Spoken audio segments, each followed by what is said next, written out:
We are back with Cats and Rats, not NHL After Dark, Olympic coverage After Dark. I'm your host, Kirby Lupo, joined alongside my producer. Nice to have him back here. Big C's, Cesar Lucero, my co-host, Cody Stevens, and Nick J. Levine that we've also been missing here of late. He's going to be running our first USA live stream coming up. Is that right, Nick? That's right. Next Thursday, 3:10 p.m. Make sure to tune in. To be determined who's going to be there, but we're going to get those details confirmed. I'm going to try to make it, so we'll see. I have on with me for the Canada-Czechia live stream our guy, moderator, Canadian Ryan. We're going to have Ben from Wales from overseas dropping by. Might have our boy Ryburn as well. So, Cody, I don't know if you're going to be around for the live stream, but I assume you'll be in the chat and stuff like that. We'll see, depending on the work schedule. So, yeah. I just confirmed with you, Kirby. I'll be on that one with you as well. So. Oh, okay. I love to hear it there. But guys, we want to start right away here, or do we have anything to comment here off the top? Not much. Just kicking off the Olympic action. We're all so excited about it. I got the buzz now with the opening ceremony, seeing Snoop Dogg there with Jamaica. Shout out to Calgary during the NBC. I saw that. Opening games. That was nice to hear on NBC cover. I watched the NBC and the Sportsnet opening day coverage, so nice to see that there. USA starting off well here with some, I guess in mixed doubles. I heard in curling. Both guys. I want to get into later the women's game right now. I don't understand why it's not catching up to where curling is at. We can get into that later. Hey, I've been watching curling all day. The last couple of days. Everyone's been watching curling and letting me know. So, curling's kind of in my family. So I'll get into it a little bit more here as it goes along. Curling's so long with the qualification round, and when it gets to the medal games are something else. So yeah, we're watching a little bit of it here in the question. If we created our own Cats and Rats curling team, do I get to be the stone and you guys just push me down the little ice? I don't know how the hell we get you to stop. No, I want you to be the skip. Be the skip, and you're yelling at us, hurry hard, sweep. You're yelling at Nick, sweep. I'd rather Caesar be on the bobsled team.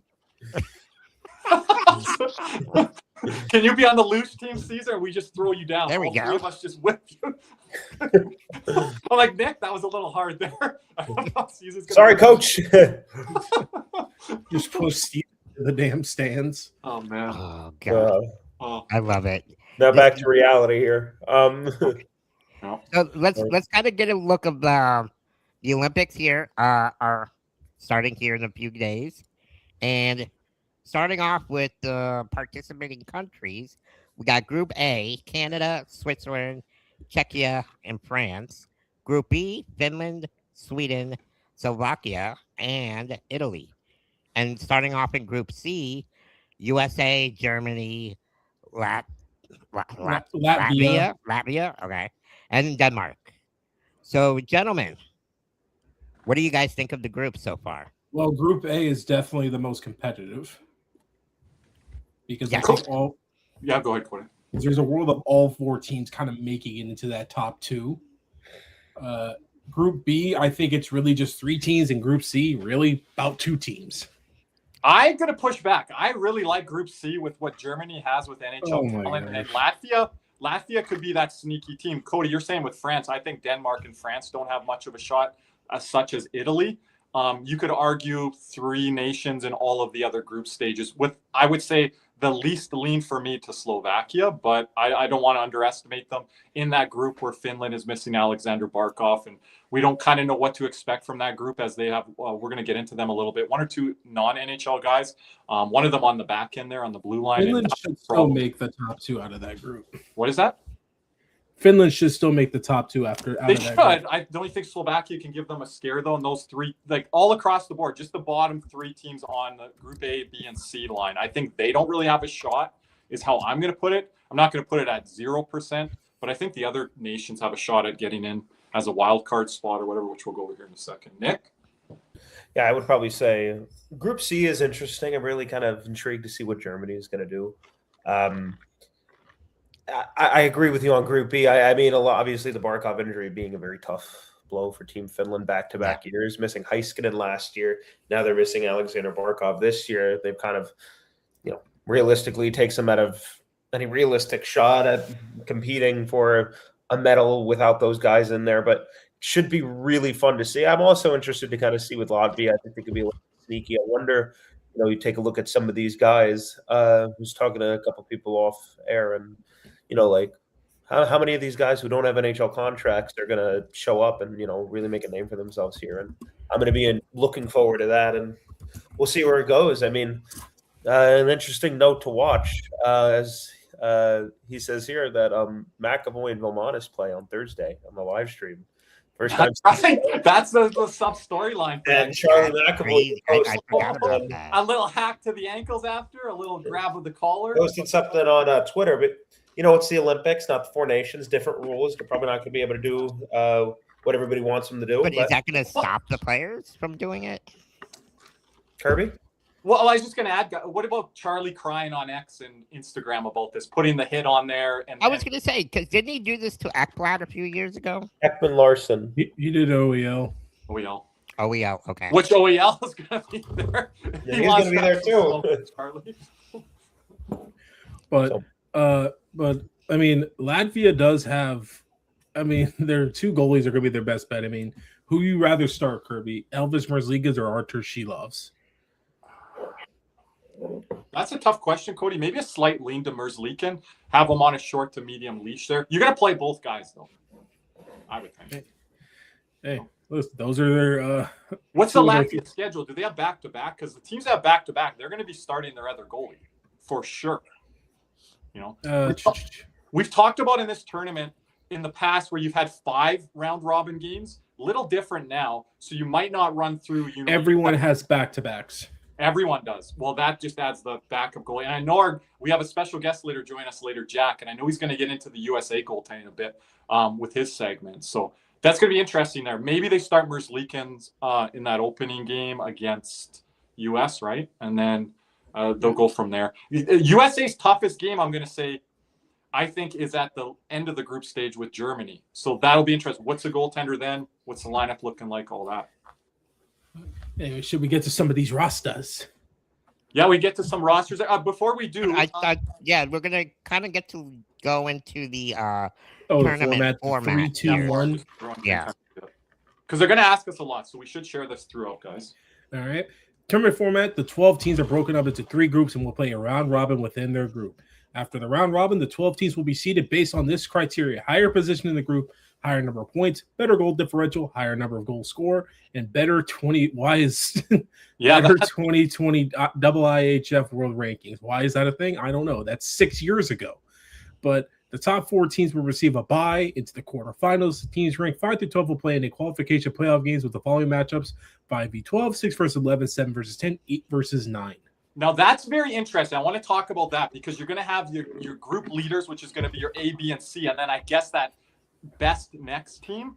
And then you have like a qualification going through to get through to, the medal stage and stuff like that. So that's going to be interesting because you're going to have these teams in that 5-6 slot that are pretty, that 7-10 matchup. What's that going to look like with a team there that might, have a chance for an upset? I'm not sure on the 5 and 12 and 6 and 11, like we talked about Cody and March Madness, that there's going to be an upset there, but it's an interesting format and system here. And then they're using the 3-2-1 point system. I hate the way they did it like this, but hey, you get 3 points for winning in regulation, 2 points for winning in overtime, and one point for losing in overtime, and 0 for losing the game in regulation. I don't know why they have the double. Because isn't this going to be like the NHL proposed plan? Yeah, so they're it just makes regulation wins mean more, which I do agree with. So, but the way they have it listed here is like they have 1 point for each team going for overtime, an additional point earned for the team winning in overtime in a 5-minute overtime period. And remember, we still have shootouts. I'm not sure if it's 4-on-4 or 3-on-3. Good question. I do believe it's 4-on-4. Really? Okay. I know the medal round, I think, goes 5-on-5, and it's continuous. I believe, from my understanding from the past Olympics, that's how that'll look there. So, which I want that. Like in the playoffs, I don't want overtime to change in the playoffs for the NHL. I don't want overtime rules. It is 3-on-3. 3-on-3, and then 5-on-5 for the medal round. And then, or can you find that? Wait, yeah, no, actually, it's 3-on-3 for everything. Are you joking me for the gold medal and semis? What? Yeah. Are you sure? Oh wait. Let me see something. Hold here. No way. No way. Not for the gold The medal. quarterfinal and semifinal rounds will follow a slightly longer overtime format. It'll feature 10 minutes of 3-on-3 sudden death hockey. If still tied after overtime, a shootout follows using the same 5-shooter system to determine the winner. Basically, how the 5-shooter system works in Olympic shootouts is you pick 5 guys to shoot. You pick the same 5 guys that you do in the NHL. You pick the 3 instead of Olympics. You pick 5. If it goes any longer, no matter how many times that person shoots, you could pick whoever you want to continue shooting. That's why TJ Oshie back in 2014, that whole infamous thing versus Sergei Bobrovsky. Oof, that's his last Olympic appearance. And then they used to do that in the World Juniors with Jonathan Toews doing like 5 shots as well in the shootout against USA. And then the rule changes for medal games. For both the bronze and gold medal matchups, overtime consists of a full 20 minutes of 3-on-3. What? Are you serious? Oh, this is the first time I'm hearing this. What? People are going to lose their minds on this. Why? Yes. They've never done this in double IHF. That actually may favor the U.S. if it does get that far. Well, hey, Nick, I'm throwing Mitch Marner over the boards. There you got go. no choice. Big time game. You've been benched all game for turning the puck over. Hey, I kind of like it. No, but I don't. I think it's Mickey Mouse. But that favors the U.S. so much more because the U.S. has the better overtime defenseman. Because Canada has Cale Makar, but USA, we can throw out Quinn Hughes out there. Oh, he gets tired. We can throw out Zach Werenski out there. Oh, that's where Lane Hudson could have been. It's so much a good play. I think it favors Sweden with Erik Karlsson. I think there's other nations that this favors. I don't think it could. Yeah. Wow, that's crazy. Hey, Austin Matthews can score in overtime, Nick. Let's get into Austin Matthews. Cody, you said the other night he's going to score a hat trick. Nick? Yeah, I felt like a fucking Leafs fan watching Team USA last year. It sucked. I'll tell you that right now.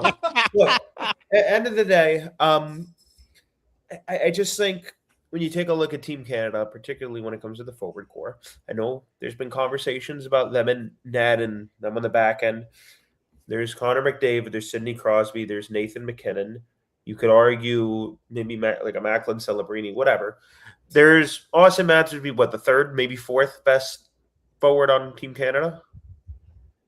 Matthews? Yeah. Where do you put him with Celebrini this year? Where do you put him with Celebrini? I still think I have him above Celebrini.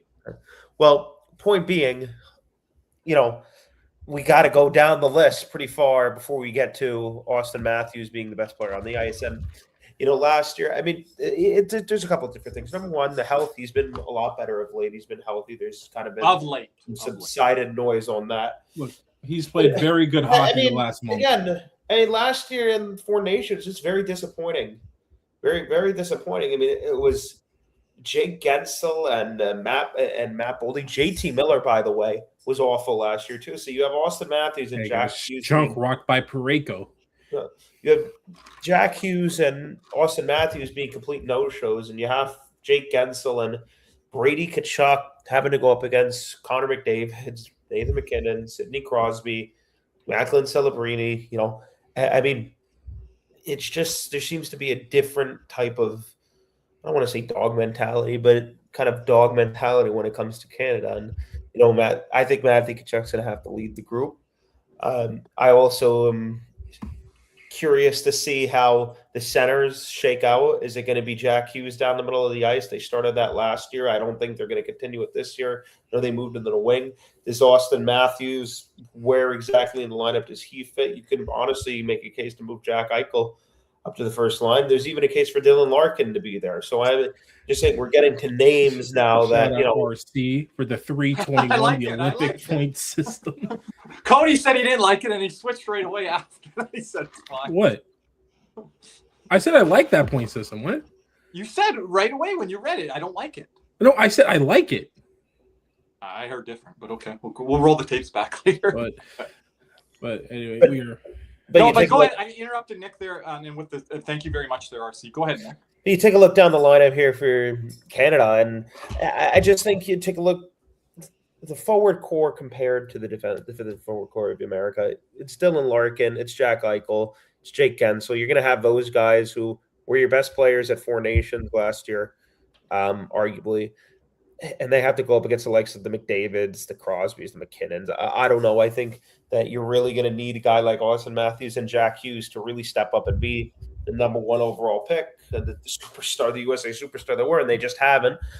Anytime they've, not just in the Olympics or in international play, but even on their own teams, anytime they've needed to come up clutch, they haven't been able to do it. So, I mean, that to me is my biggest concern with Team USA. Obviously, the blue line's very good, but I also, people say the goaltending advantage. Like, the goaltending advantage shouldn't be where we have good goaltending. It should blow Canada's goaltending out of the water. It shouldn't even be close. That's what I mean. You need to have by advantage. Here's the thing: we haven't been able to take advantage of it. So we'll see. I was a lot higher on USA last year than I am this just year. To jump in, the one advantage USA does have over Canada in the center position. USA has better defensive centers based off that lineup Caesar just showed. 1,000%. Because I don't think so with Crosby and Suzuki if they're down the middle. Because you have Jack Eichel, Austin Matthews, Vincent Trocheck is a good defensive center. Yes. Thompson's the only one that's kind of meh. But I'm sorry, I know he's having a great year. Brock Nelson, like, comparative to who you're going to be playing against, it's just I don't know. I mean, maybe you're going to have a Tage Thompson really take a step up. I'm hoping for that. Matthew Tkachuk and Brady Tkachuk were outstanding. Obviously, they have Jack Hughes as a scratch in this one. They have Jack Hughes as a scratch. So, I mean, you take a look at here. It's like, can some of these guys who haven't had success, they weren't that great last year, weren't there last year. For example, can a JT Miller have a bounce back tournament? I know last year going into it, Kirby and I were very high on him. And I think you were too, Cody. Like, this is a guy that could really kind of be a bit of a difference maker. And but that was coming off that playoff run with the Canucks where he had a really good run. So can he revert back to that? We'll see. I'm really excited to see Tage Thompson. I think he could really have a nice tournament. I think one of the biggest gripes last year is that USA left too much talent on the forward core at home. And when you're playing Canada, you don't have the advantage that Canada is. You can't be picky when it comes to choosing talent up front. You need to take the most talented players. And, they left some talented guys this year at home, like Jason Robertson and Cole Caulfield, for guys like Brock Nelson, JT Miller, Vincent Trocheck. I know those guys are centers, but, you can't tell me that all three of them, there couldn't have been some mixing and matching there. But it's going to be interesting to see for sure. Clayton Keller, Tage Thompson. I'm really interested to see if they can provide a little bit more of an offensive spark in the lineup here. They weren't able to make it. They weren't even selected last year, so that's going to be cool to see. Kyle Connor is also an interesting one. Scratched in the gold medal game last year. He was god-awful. God-awful. I mean, I don't know. I mean, you leave a lot of talent in the press box there despite not having a great tournament. Again, I think the biggest worry for me is honestly the talent disparity up front. I mean, and then if the top guys aren't going to produce further down the lineup, it's Brock Nelson, it's JT Miller. Are they going to produce? And if they do, is it going to be enough? I don't know. Where we do potentially have the advantage is I do like the blue line. Jackson Lacombe is in for Seth Jones. There is no Adam Fox. Noah Hannafin is back at the tournament. I thought that was a little bit of an odd choice. But take a look here, and I wasn't a huge fan of the Brock Faber. I had him on my team. You guys, I don't think. I wasn't a huge fan of that, but we know Billy Guerin's the GM. He's going to pick who he wants to pick. Quinn Hughes Faber, I think, again, if Faber can play to his potential, playing with a guy like Quinn Hughes could really settle some things down. McAvoy's had a nice year, and Zach Werenski got a lot of puck-moving guys back there, but also guys who are solid in their own end. And Jacob Slavin, who was probably the biggest, not revelation for some people, but a lot of people really came away from that tournament being like, holy shit, this guy's really damn good. And, it's going to be – I'm going to be honest with you. I think at certain points, I know he's going to be playing – Slavin's a left shot, correct, Cody? Yeah, but here's the thing. They're gonna have Slavin with Hughes. I think they should have Slavin. That's what's gonna have to happen because that's gonna be your minute munching pair. And you're gonna have Faber on the bottom pair, which I think if you could pull up that graphic real quick one more time of the Team USA, I do want to talk about something real quick. Last year it was a no doubt. Who's going to be a net? This year, a little bit more of a question here. Connor Hellebuck last year obviously had that phenomenal Vezina Trophy season, hurting Trophy Winnipeg to a President's Trophy, but a down year this year. We've had some really good years from Jake Ottinger and Jeremy Swayman in particular.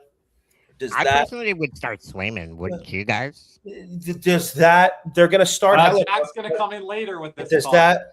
What do they decide to do? Is that more of an open competition now based off the year that Hellebuck's had? And obviously last year, we obviously also know the big gripe with how he performs in big moments and big games. When you have two talented guys like Jake Ottinger and Jeremy Swayman, who can easily be starting goaltenders for Team USA, they're more than talented enough. The pedigree is there. That is an open competition. And that, so you're going to have to really take advantage with the back end. Hopefully we can find something in that. I think it's going to be interesting to see. But on the back end, I think we have a little bit better depth there than maybe Canada does, although last year they constructed it very similarly as they did this year, and they had no problem. And you have like the puck-moving ability. Last year we didn't have Charlie McAvoy, and then Quinn Hughes wasn't there. We really got our depth tested. So having some of those puck-moving, dynamic guys on the back end to counteract what Canada has on an advantage up front could be interesting. I'm kind of looking for big tournaments from Zach Werenski and Quinn Hughes there. And then hopefully a guy like Austin Matthews can play like Austin Matthews, because if those three things happen, then that's the recipe for success for USA. I just don't know if we could trust Austin Matthews, and health is also a factor too. Hopefully, holy Debbie Downer, just depressing for the Team US of A. Yeah, I mean, let me bring some spunk. I think, no. Let me bring some spunk into this. A lot of credit here. A lot of credit. Well, let me just say this right now. Because you're not going to say anything bad on it, Cody. No, because I'm going to have confidence in my damn team. Well, I respect Nick talking on both sides. And right there, I think that was 70-80% glowingly. Cody, they're not the favorites here. They're not. It's going to be Canada until they last year. Now look, because I heard it before last year coming in. They have a dynamic blue line. They have a lot of good options in net. They have a lot of ceiling up front. If guys like Tage Thompson, the Kachuk brothers, Austin Matthews, a Kyle Connor get going, well, then you have some really high-end firepower up front. Yeah. You have a dynamic blue line.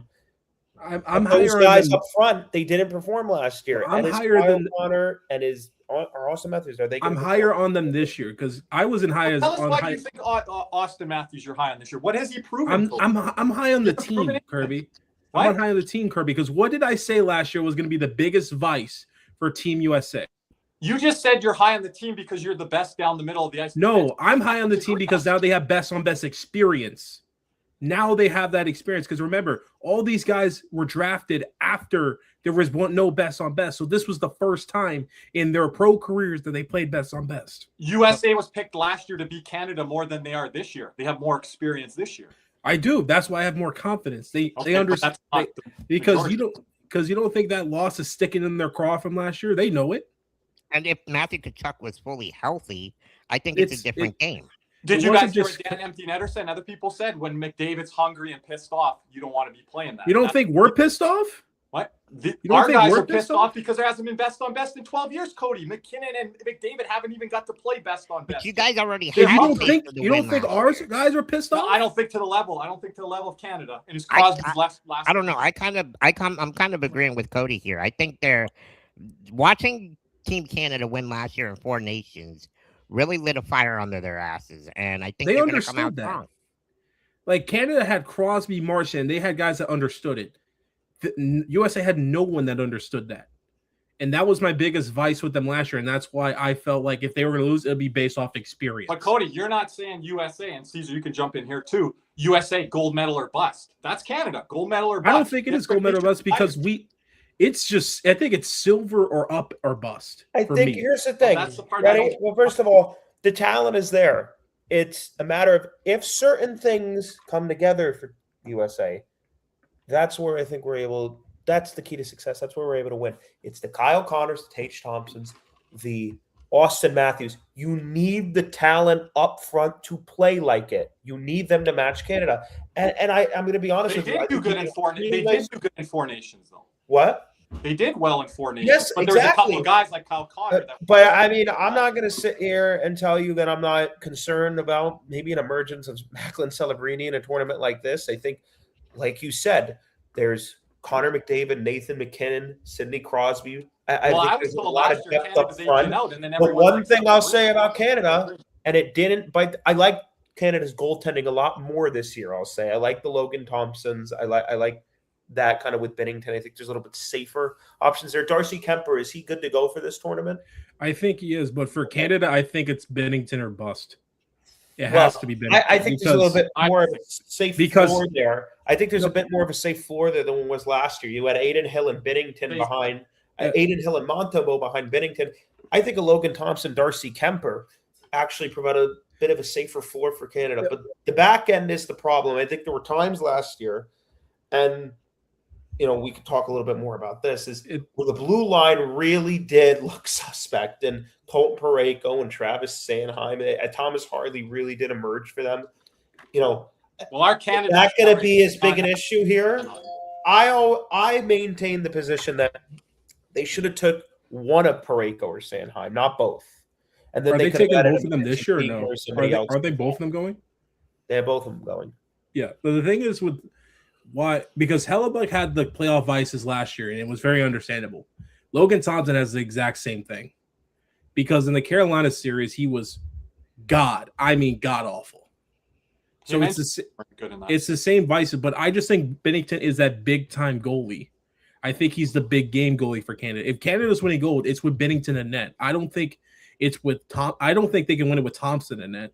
Kemper maybe, but what's his health like? I think it's Binnington or bust for Canada. So you have Thompson down in the third string spot. I'm not a big Logan Thompson guy. Like, it's just I'm indifferent on him. It's just whenever he gets to the postseason, he kind of shits himself. It's kind of like let me use Nick's analogy. It's Freddie Anderson syndrome. Yeah. Like good regular season goalie. I'm there. I also think, again, the biggest position of advantage that we're supposed to have, we haven't taken advantage is goalie. It's not like that's where it needs to be. The gap needs to be completely in favor of us, and it hasn't been. It's not as big an advantage as it needs to be. Now, if Jordan Binnington decides to, become a shell of himself, and Connor Hellebuck wants to turn back the clock and actually show up, well, then there you go. But the biggest advantage for Team USA hasn't been that wide gap over it wasn't last year. And the way the goalies shake up this year, it's like, I don't know. I mean, can Ottinger or Swayman catch fire like that? I just want to comment on Diehard's comment here. Canada loses an early game or something, everyone's going to get excited. Canada's lost before in the preliminary round, come back and won the gold. So I don't bank on the preliminary round like some fans here maybe. That's fine if you want to predict there's a sweep in the preliminary round. That sets you up nicer for an opponent here, like we just showed there, Caesar off the top, with kind of that 5 versus 12, 6, 11, 7, 10, 8, 9. Sets you up a lot better if you run the table in your group. But it's not the be and end all here. Either, I just want to get your guys' thoughts on that. Is Kirby, Cody, Caesar, like the gap for Team USA, the massive advantage should be goaltender, and it's just not. It should be goaltending and D. It should be. And I think defensively, you can definitely see that, although they got the best defenseman in the world over there in Canada. It's very disappointing. It's very difficult when the goaltending advantage, it's not supposed to be slight advantage. It's supposed to be blow Team Canada out of the water. And it just doesn't. So then let me ask you this, Nick, and Cody, and you can jump in here too, Kirby. In order for the Team USA to win, what kind of game do they have to play? Panthers hockey.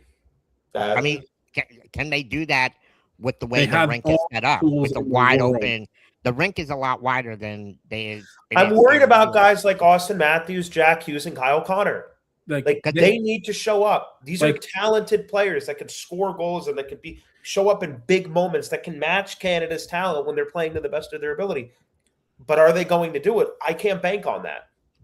They have the defensive capabilities to play a Panther-style game of hockey. If you keep clean in front of either Hellebuck, Ottinger, or Swayman, you should be able to win every game you play. And you play. If you play a clean game where you're giving up 20 shots and maybe 1 or 2 high danger chances.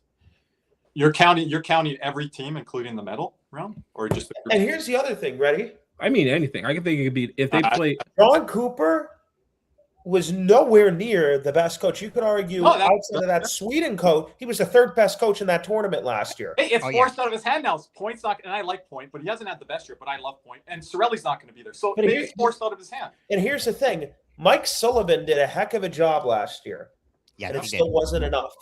It still wasn't enough. Is that going to be the same thing this year as John Cooper? I don't know. I don't think so, because everyone thinks it's Canada, USA for sure. This is overseas. This is a different game. I think don't sleep on these other nations. I think we should get to these other nations. There's Germany, there's Sweden, there's a couple of. We need to. I want to talk about Czechia being in a bronze medal game. But I guess right before we get to the other nations, really quickly, let's hear a word from our sponsor, Caneswear. Panthers fever is here. Are you geared up? Caneswear in Davie is the place for all your Florida Panthers needs. They have the latest gear for our favorite NHL team. Jerseys, polos, t-shirts, hoodies, hats, and more. Caneswear has you covered. Stop by their store in Davie or at pantherswear.com. Again, that's pantherswear, WEAR.com for all your Panthers gear. And another word from other sponsor, Jeremy Beckham at Beck Sells FLA. Champions don't settle, and neither should you.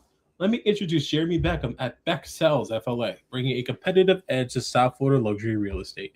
If you want a home that performs in all three zones, location, lifestyle, and long-term value, Jeremy is your power play. The clock is ticking. Let's go for the cup. Reach out now at BeckSellsFLA.com. Thank you, Cody. Just some other housekeeping items here. Appreciate everyone joining Cody and I last night in the members-only stream. Shout out to Adonis, a.k.a. Aiden, and Diehard for joining us there. If you would like to join us for the next members only stream and have yet to join us, just reach out to me either on Instagram or X. We'll put that at the bottom of the screen there. Make sure you subscribe to this channel, like this video, comment on all our videos. Like I said, we're just kicking off our Olympic coverage here. We're going to have live stream games. We're going to do post-game shows, just like you see here tonight, throughout next week and throughout the rest of the Olympics. We'll give you guys more of a schedule as we go along. Make sure you also upgrade if you can, upgrade your membership, buy a membership, purchase a super chat donation whenever we're live, like now or during our live stream games. We really appreciate that. We got a lot of people helping us behind the scenes on camera, and those donations mean a lot here ahead, because we're going to be producing a lot of hours of content up here ahead. So we really appreciate all that. You can gift a membership to members of the community and access to many other great perks. Here's our giveaway. You guys, this is one of the final chances to get in here. I seen a couple new entries yesterday, Cody. And Cody, maybe if you can get that ready here in a second, just walk everyone through this like we did on the members only stream. That would be great if you can get that for me here in a second. So again, we have about 5 or 6 people of the 20 plus members. So we'd like to see some more entries here from all of you. So make sure to predict the Olympic hockey gold medal standings. If you predict it correctly, you could win this extra large Team USA jersey, courtesy of Jose Navy Knoll, a member in our community here, who is donating this lovely jersey.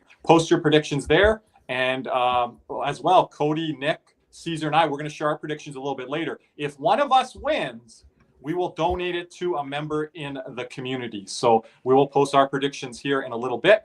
We'll wait on that after we go through all the Caesar. Cody, can you share that kind of? I don't have it pulled up, but I can walk them through really quickly. If you go to on your YouTube, wherever it's your iPhone, laptop, or iPad, you click on our channel and you scroll where it says the bar that says videos and home, whatever the case may be, wherever that is. You scroll all the way over to our post. You click on our post. If you're a member, it will pop up for you because it is a members only message. You scroll down and it'll be it'll be your third message down. And some people are saying they don't see the messages, Cody. There's some weird filter thing. Go to the post. Right. Yeah. Go to the post. It's not like, I know Kirby's been saying chat and has been kind of confusing everybody. Think it's like a group chat. It's a post. It just says post. It just scrolls to that third one down, and it'll be right there. You comment your prediction right before we get this kicked off. Yeah, and I can't pin it, so it's down there. So I can't bring it up. I wish I could. And then if you want to see everyone else's, just click the filter button. It'll show you everyone else's predictions, because people are saying they don't see it. You just got to click that button. Yep. So it's in the YouTube on the post, right, guys? Yeah. Yes, under post. Only side, the green. Yeah. But anyway, we're moving on to Finland. The Finnish roster right here. that Caesar has pulled up for us, I believe. Yes. I was just gonna show him how to get. I'd just like to say, shout out Caesar. So- I love the new Olympic style. Yeah, shout out to You want to Caesar. hear the story from him on that? Oh yeah. So real quick, the commissioner from the Junior Hockey League Association sent me a whole bunch of stuff. So shouts out to him and the Junior Hockey Commissioner. I was like, you know what? I don't have any USA gear, which I'll be getting this weekend. So might as well represent. I might have to get some. Well, I'm getting my jersey this weekend. I might have to buy a jersey, but I love the banner we got going on here. I was gotta say this, fellow Italian, Andrea Bocelli was absolutely fucking phenomenal last night. Incredible. I know Kirby was crying in that fucking chair right now. Look, Kirby and I spent a few hours the other night trying to get our our overlays and our backgrounds and everything. That goes to tell you guys what we do behind the scenes. So every membership that we get, every super chat that we get, we really appreciate it. Yep. It definitely helps us out. We do this on an everyday basis. Kirby's always on Instagram, posting things for you guys. Nick behind the scenes, getting the back. Yeah, Nick did our graphic that we're going to see here later. Yeah, so Nick's that stuff. Always coming on here with us, joining us, ad reads, and his knowledge of hockey is incredible. So yeah, we really appreciate everybody out there listening to us. We couldn't have done it without you, and we really appreciate the memberships and the super chat. Thank you for saying that. Appreciate it. Yeah. So as we take a look at Team Finland here, a notable omission from the list, Alexander Barkov will not be playing, obviously. If you guys didn't hear, he tore his ACL a couple months ago. I'm sure we... I heard it about Lindsey Vonn about 10 Yeah. Hey, you know what's crazy? Because, I think I said this in the private chat. Have you guys seen Micah Parsons rolling around in a freaking scooter? Yep. Yeah, Barkov is walking 2 weeks after surgery. Does that tell you how incredible these hockey players are, or what? I try to tell you about Barkov. It's 3 words. Russian machine don't break. I knew Cody was going to say that. So, I said to our boy Duffy. I mean, literally, Parsons had his surgery 2 months ago. Yeah. Or a month ago. Quit dunking on your former star, but I'm just saying, bro. I think there's a little saltiness right there. But looking at the Finland lineup right here, it's a big omission with Alexander Barkov. Now Rope Hintz fills into that 1C spot as of right now. Sebastian Aho, Anton Lundell, Eric Holla filling out the center positions. Look at the wingers, the big guy for him, Mr. Mikko Rantanen. And before we go, shout out to Cody's former roommate, Derek's in the chat. That's not even my roommate, but hey. Or former buddy, whatever it is. I went to high school with him. So. Big fan of who? He was your roommate last year. No. Different Derek. Just sworn. That was but no, I graduated high school with him. But okay. But you have Mikko Rantanen, the big gun for Finland, then Mikael Granlund, Arturi Lehkonen, Oliver Kapanen now making his Olympic debut, having a really good year over there. Yes, with Montreal. And we got our boy Etu with Lundell, they're staples for life. And then you have Teuvo Teravainen, Joel Kiviranta. He's drunker than hell right now too, and I already know it. But you have Joel Kiviranta, Eric Holla, Eli Tolvanen. Extras are Yoel or Mia Kapokako. The defenseman, it's the Dallas duo of Miro Heiskanen and Esa Lundell. And then you have Nico Mikkola with Rasmus Ristolainen. And then former NHLer Mikko Lehtinen over there in Zurich playing for the Lions with Nicholas Manton-Paulo of the Ottawa Senators. Is Manton-Paulo on the Senators anymore? I'm pretty sure he is. I don't think he is. Look it up. He's in the NHL somewhere. Not but sure. Well, he asked Ottawa. But he was in the Four Nations last year, and he was over his head. But he gave it his all. I'll give him credit, the effort. And he added some grit and tenacity. Oh, he is there, I guess. I didn't even know that. Is he there? Yeah. What about the NHL, the non-NHLers? Is he listed there, Cody? Yeah, Mikko Lehtinen right there. Former This is the Maple guy Leaf. you wanted to talk about, Cody. You want to look forward to this Olympics. I want to see guys like him, right? Because those are guys that, are not in the NHL, and they're probably looking back to Florida State. Probably for soccer, but yeah. But By the way, we're Florida State athletes in Gonzaga, Cody. I thought I mentioned that to you. So I will just start by saying Finland has gotten absolutely fucked over the last 2 years.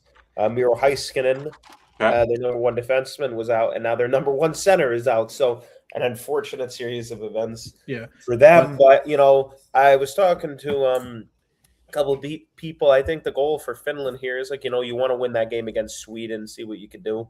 That was the goal last year, is be able to maybe win a game or two. They came pretty close with Canada last year, Kirby. I know you were sweating that one out a little bit at the end. That was interesting. That was very interesting. McKinnon's like, I got to put the team on the back here for a couple minutes. Let's take this one home. But then the goalies is just one guy, as you say, Saros.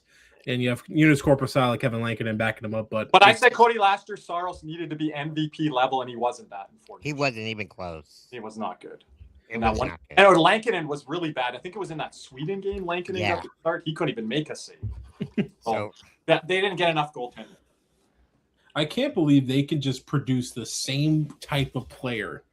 Like if you look the at last 30 years. Yeah, look at the bottom 9. All of them are the same type of player. But now they have more skill, and it's sad again that Alexander Barkov's not here. Mikko Rantanen, as you can see here, highlighted. Rope Hintz. Like there's skill level guys now in the Finnish program. They got some damn good centers too. I mean, you got Czech and wingers and Joel Armia and Etulo Starinen. Get a top 6 guy in there. Mikhail Granlund, Arturi Lekkinen. So there is talent there. The blue line. You guys always talk up Lekkinen. Yeah, I mean. Blue big line guy. Again, this is a legit roster, right? I mean, but again, the talent, obviously, with Alexander Barkov, I think they're gonna mightily struggle, and it's unfortunate. You say Saros, can he bounce back? Could he have a great tournament? I don't know. Again, it's hard to see really what the path here for Finland is. I don't think they'll be very successful, to be completely honest with you. Now, a lot of fans, Caesar, before you jump in, they think, are they a bronze medal contender, Caesar? Yeah, I think they are. They just have to play really well defensively on the forward side, and they have a chance to with the centers that they have. Saros, like you guys said, has to play much better than he did last year. Do you think Finland can lose to a Latvia, Kirby? Yes. Yeah. I feel like Latvia's got I think they could lose to a Czechia this year. That's what I was just going to ask next. Could they lose to a Czechia? Yeah, like Czechia is a lot better. So they're closer to Czechia now that Barkov's not there. So I mean, you kind of, I'm starting to count, and there'd be 4, 5, 6, the next number, amount of teams that I'd potentially have ahead of them. Then it's been really disappointing, but last year I think. They didn't have the worst coach. The worst coach we'll talk about in a little bit. Hopefully he's not the same one. I don't have much to say on the Finnish coach, but I do on the other side. Yeah, I mean, it was just a tough break for them last year. I think it's going to unfortunately be the same for them this year, but who knows? I mean, seems surprising before. Maybe Mikko Rantanen freaking has a tournament. So if they could play 2-1-3-2 hockey and find their way through with those extra point system and then make an upset maybe in the quarterfinal, you get to a semifinal. Like Finland is a proud nation that will compete for a bronze. And they want to be in that game. I just don't know if they have enough to get through this game. And let's kind of get into the Switzerland lineup here, guys. Sweden, not Switzerland. What am I talking about? Sweden. There we go. What do you guys think of their roster? First, breaking news, boys. This is the same coach from Four Nations, Sam. That's what I just. Okay, I was just looking that up. Okay, it was Sam. Automatically fucked. Rasmus Dahlin, go to the gulag. But I'm just saying this guy had Rasmus Dahlin at 17 minutes of ice time. He had freaking Rasmus Anderson ahead of him at some points, I think. But Rasmus Dahlin, probably a top 3, top 5 defenseman in the NHL. And I don't know. But anyway, the Swedish roster goes as follows. First, this is projected lines. These are not the true lines. But it goes as follows. Jesper Bratt, Mika Zibanejad, William Nylander. Then finishing out the centers, Elias Pettersson, Joel Eriksson Ek, and Elias Lindholm. The wingers are Philip Forsberg, Lucas Raymond, Adrian Kempe, Ricard Raquel, Gabriel Landeskog, and Alexander Wenberg. Their extra center forwards, according to this, are Pontus Holmberg and Marcus Johansson.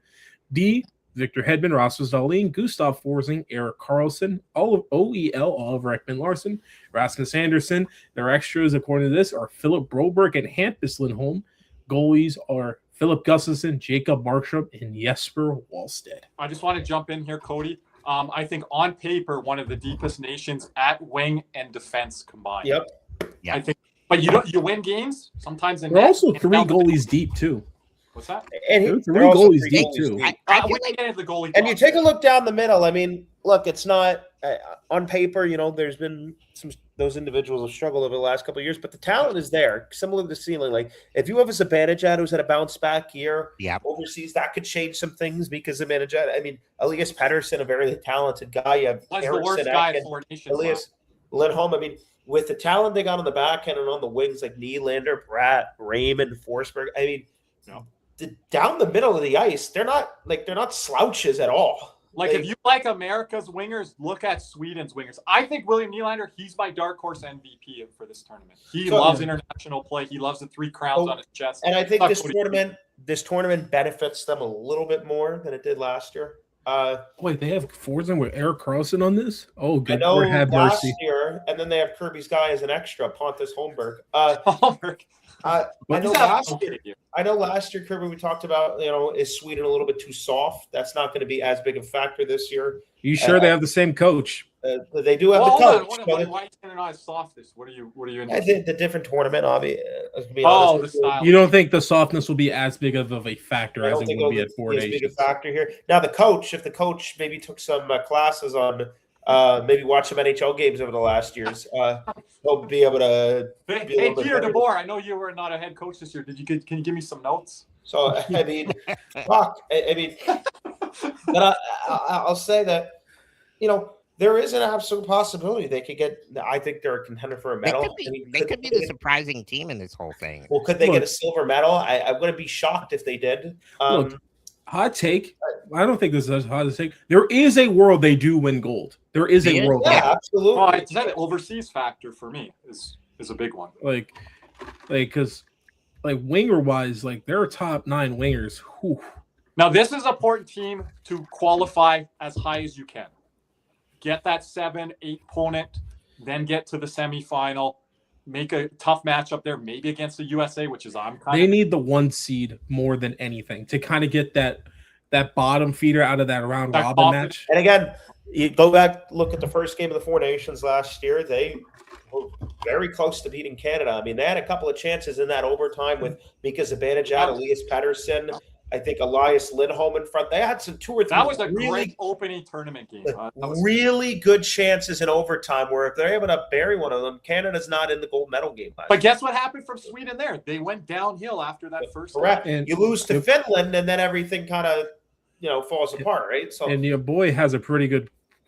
Leo Carlson is a huge omission for them here with the injury. Yeah. First best on best kind of experience. But he will be back though. He's on. Yeah. It's kind of interesting to see a couple of years ago, you probably would have thought, okay, well, down the middle of the ice, Zibanejad and Pettersson might be able to compete really strongly for a gold with those guys being top 5, top 10 centers at certain points in the last couple of years. And they fell off pretty hard. And, it obviously diminishes their chances, but there's still a ton of talent. There are no slouches down the middle. They can play. I think they're missing Michael Backlund.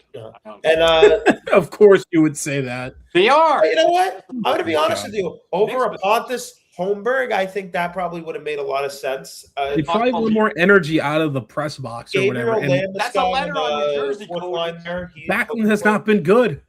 So we'll see. And then Landeskog is okay. He is cleared for the Olympics after taking that spill versus Florida early in January. But goaltending wise, you're sure on that, Cody? Yeah, they came out and said it. Okay. But I think goaltending wise, they're one of the few that are 3 deep. And there may not be those 3 may not be as big of names as the other 3, the USA's 3 or maybe even Canada's 3. But all 3 of those guys can win you a game. Speaking of Kirby's guys, and I just want to say they got wingers that can win you a game, and they got guys from the back end that can win you a game. What's that? Anyway, they're missing Jesper Boqvist, Kirby. I noticed. Disregard any comments from them. They're missing your guy Jesper Boqvist, Kirby. Yeah, I saw that. My guy's Adam Boqvist, popcorn boy. Yeah, where's he? He on this defense here. Maybe this coach will throw him in. Probably the D team. He'll probably be the tower Okay, boy. we didn't talk about before we move on the goalies. Cody's like, there's question marks. Markstrom hasn't had a great year. There are question marks. They are.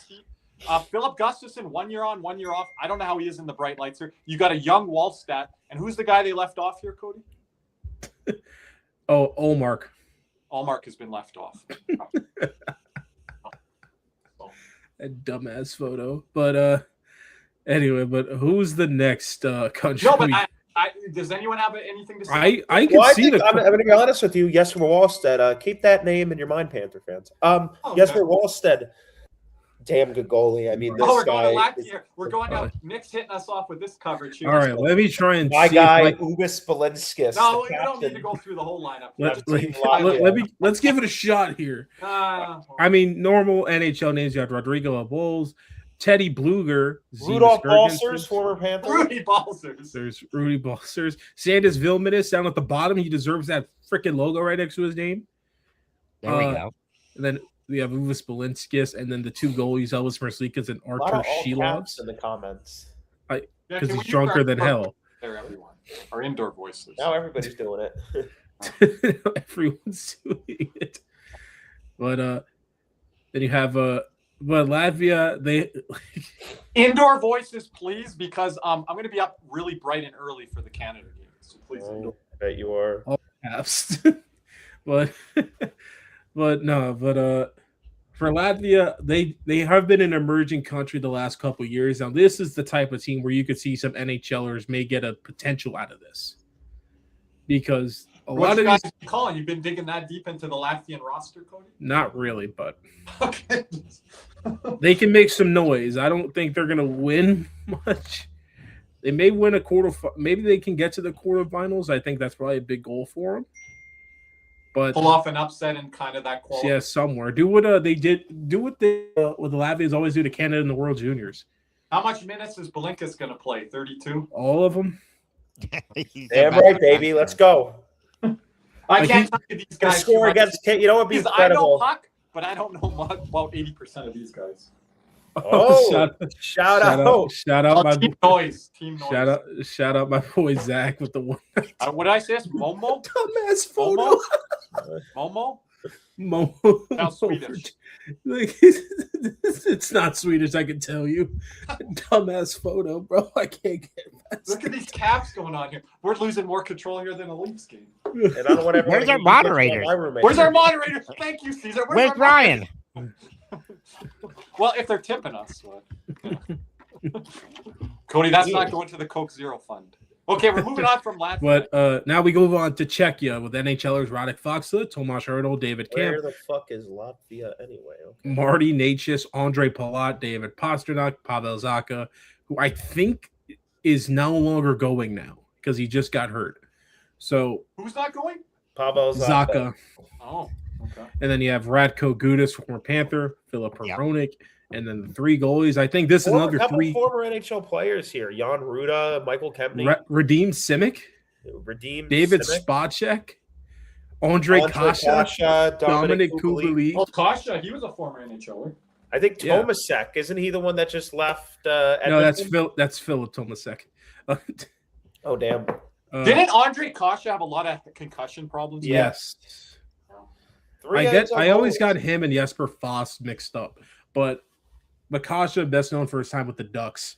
But three NHL goalies. I mean, you know, I think this team is my bronze medal threat. They're going to be in the bronze medal game. I think they're going to be carried from the goaltender position like any team arguably in this tournament. And you have difference makers and Marty Natchez, as Cody calls the light switch. And you've got David Pastrnak, who can take over games similar to William Nylander. And then your goalies, Lucas Dostal, Karel Vejmelka, and Dan Vladar. And Cody, I think that defense is good enough to hold down in a one-game situation. Not a best of 7, maybe not a best of 5. Oh, I missed Kempny. Right? Michael Kempny, former Washington Capital. I mean, you got some Stanley Cup champions on this list. Bastard, as you say. Kempny's there. Why is that his name? Why is that his name? Dan Vladar's in there. Now, they didn't pick a goalie in this. Who did they leave out again? I don't even know. There's a guy they left out over Vladar. which was surprising. Why am I? Do you know it in chat, Cinema, your boy? Do you know who they left off the roster? There's a goalie they left off. But this is a nation deep in net here now, too. And Cody talks about, he thinks Team USA is going to play like the Panthers. If Czechia goes far in this tournament, I never said I think Jack Hughes, Jack like Hughes, the Panthers. Jack Hughes definitely screams to me. I never said I think they play like the Panthers. I said if their best chance to win, they have to play. I don't think they're Panther like. I think a team. Kirby, you don't think Jack Hughes screams Panther style? I mean, that's our Verhage. Really? Austin Matthews, when the lights are the But, brightest. ladies and gentlemen, We have one more roster. We got one more roster to go over real quick. Yep. Okay. And then we'll bring in. Yeah, because we got his segment. Here. Yeah. We got only one more? Yeah. Well, we don't have just one more, but out of the other two teams. out of the NHLers that we know of, Kirby. I know there's one left. I think I know the one, but okay. Go on, Caesar. Oh, fucking way. What happened? No worried about it. Hold on. We're not giving respect to Switzerland, Cody? I'm going to say, we haven't done Switzerland. No, we'll do Switzerland after, real quick. But this is my bronze medal. Mine horse too. team. I think you just... I think no, hold on. I think you both piggybacked off of me, but I pivoted. I didn't go bronze with them, but you guys were listening to what I was saying on. Germany, you have Leon Draisaitl, JJ Peterka, Lucas Reichel, Joshua Szymanski, Wojciech. Not even going to try on that one. I just know he plays for the Lightning. Tim Stützle, former Panther Nico Sturm, then Moritz Seider on the back end, and then in the goalies, you have Mr. Philip Grubauer. The problem I have here with the bronze medal game, and Ryburn said to you, Cody and Caesar, Germany ain't winning no bronze, is the defense. How many minutes does Seider have to play similar to Belinka? All of them. How about the goaltending? Goaltending, Cody's kind of high on it. Grubauer's having a good year. Is he? I don't even like. And it's different once you put those country colors on. And starts this year. And Leon Draisaitl has the chance. Oh yeah. To carry this team on his back. I don't think he can do what Nylander can, Cody, but there's going to be moments in this tournament. He's going to do similar to what Anze Kopitar did in 2010 in the Vancouver Olympics for Team Slovenia. Yes, I said that. Team Slovenia. He was running circles around best on best competition. And Draisaitl, I think he's even half a notch above Kopitar. So that's not an easy group when you have Germany in your group with Leon Draisaitl. Exactly. And the last so they got some talent. But hold on, Caesar. Anything you want to say on Germany, Caesar? No, I just I'm kind of going with them because of my roots. I'm part German, so okay. Oh, I got some German roots, but I am not. I'm going with them because I think Draisaitl is going to have a monster tournament. I know that's why Caesar was picking that. Okay. No, he's got picking up as the German route. Come on. Tournament. What? Hey, Caesar, I got American roots, but I ain't going USA with the gold. We're not talking about gold here. We're talking about medals. We're talking gold. Well, moving on to the next country. Let's go to the next. I mean, Cody, you did pick Germany, so I mean, I picked it because of the roster. I like Mo Seider and Draisaitl and you guys are both on him. We're gonna see. I think this team's got no chance. Next up, Team Switzer. Kira Schmidt Swiss did not know that. But on Switzerland, you have former NHLer Sven Andrighetto, and then you have Kevin Fiala, Nico Hischier. Then you have Philip Kurashev, former Panther Dennis Mulligan, with a couple former Panthers on here. It looks like with Timo Meyer here, Nino Niederreiter, and then Pia Suter finishing out the NHL forwards. And then you have on the back end, you have Roman Josi, former NHLer Dean Kukan, and then JJ Mosier and Jonas Siegenthaler.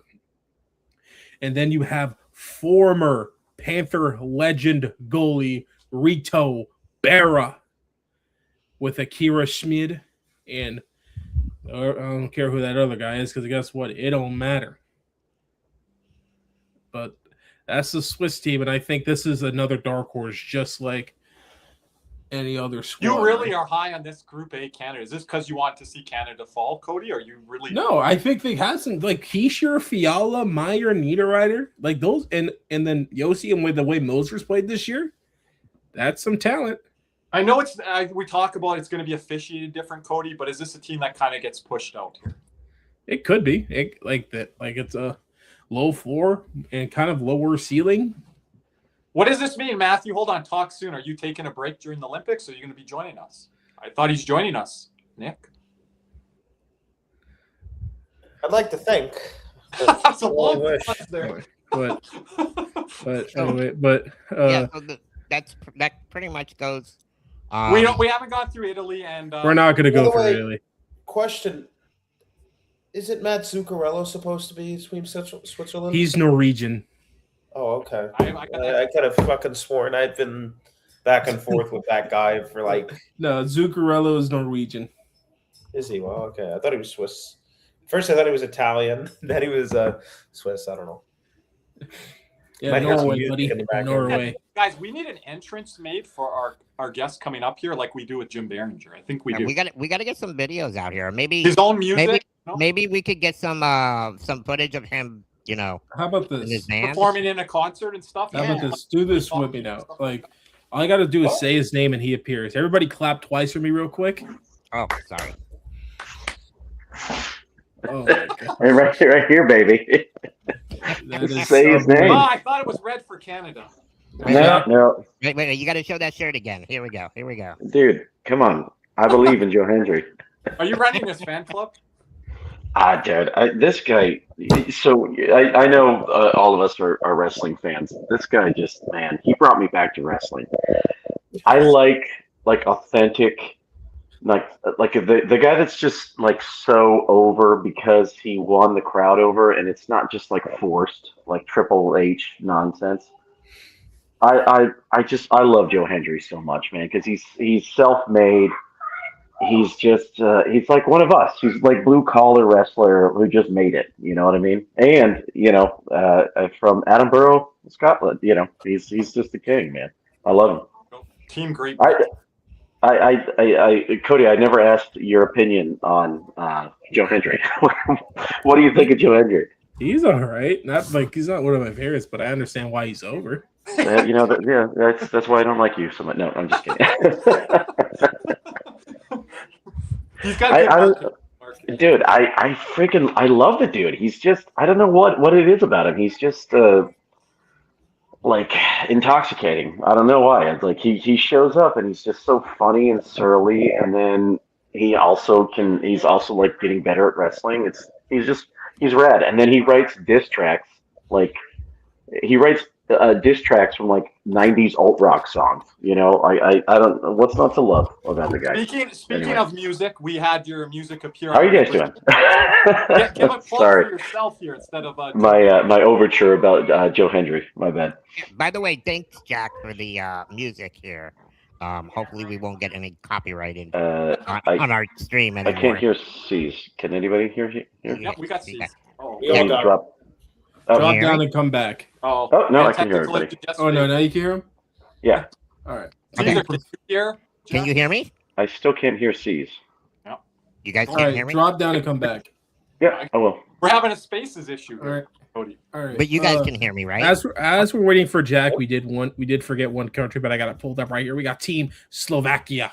Yes. We'll leave out Italy and France not to discuss. Because no one cares about Damien Clare in Italy. Like the only NHL on there is Lucas Fiza. That's about it. Nick can speak on his motherland. But Slovakia, the NHLers are Dalibor Dvorsky, who I believe was on waivers earlier this year. Waivers? Yeah. Dvorsky? Isn't he like a rookie? I have no idea. I could be completely wrong, but oh well. But Martin Pospisil, Pavel Regenda, former NHLer Adam Ruzicka, Tomasz Tatar, and then you have Juraj Slavkovsky, and on the back end you have Eric Chernak, Martin Feravari, former Toronto Maple Leaf Martin Marincin, and then Simone Nemec. And then those goalies, you got about as good as. Those goalies might have zero NHL experience. Can anyone let us know in the chat? Oh, shoot. Oliver Okular, who was a former Panther draft pick right there. Cody, are those goalies zero NHL experience? Nick? I'm pretty sure. I've never heard of any of them. Don't ask me to say their names. Do the shot, Caesar. Come on. Nope. And now let's kind of bring our special guest again. Yes. He's here for a segment today. So can you hear me now, Jack? Yeah, no, loud and clear. How are you doing, buddy? I'm doing great. Yeah, so like I was saying earlier, thank you again for our intro music and our exit music.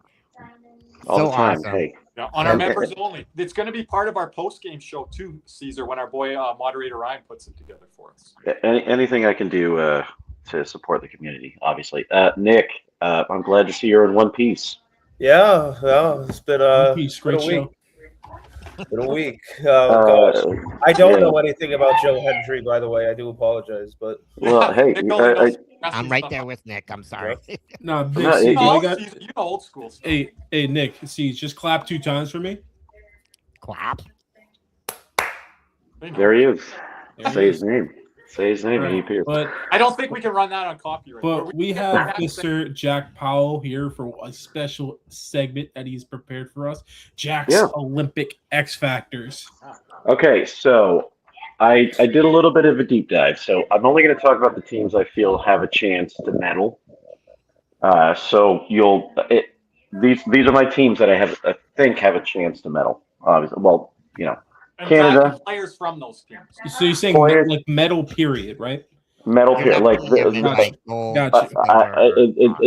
silver, if everything goes. Italy or France. Yep, gotcha. No. In no particular order. If everything goes the way that I think it'll go for these teams, like What it let me could back it go. up. What it What could. it could go, yeah. Canada, Czechia, Finland, Germany, Sweden, and USA. That's my top 6 teams in the world. Okay. Anybody have? Is there one that you would put in there? I mean, Did you not Switzerland. say Finland? I did, yeah. Okay. Canada, Czechia, Finland, Germany, Sweden, USA. Those are my top. Those are my top 6. Guys, is he missing anyone? I now? could agree with that one. I think think so. I think we all agree on that. Czechia in there, which I'm kind of high on this tournament, Olympics. So what I wanted to do was because I like the underdog, I wanted to just find players on these teams and get little sort of nostalgia notes on all of them.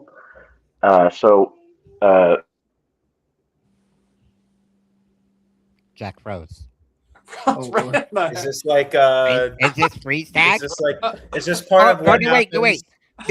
This is the mannequin clap? challenge. Blooper clap? reel. 2 nights in a row, Cody. We've had. Look. Jack, I thought we were doing the No, mannequin that's challenge. That's Kirby's face when he sees Ubis Velasquez turn the puck over again. But who were the X Factors? Let's start And he with made an all X Factor team by position. Yeah, so one player from each team that I feel like is going to have that sort of moment that's going to help them get over. You know what I mean? Yep. Who do you want to start with? Let's start with the big guns. Let's do it the US of A first. Oh, this is going to be a long discussion. USA. This is the one I know. And we talked about this earlier, Herb. Jeremy Swayman. Thank you. I could see that one. I could see that. His I think nickname. he should be the starter. I think he should be the starter. I do too. I absolutely agree with that. His nickname, by the way, does anybody know his nickname? The Bulldog. The Bulldog? The Bulldog.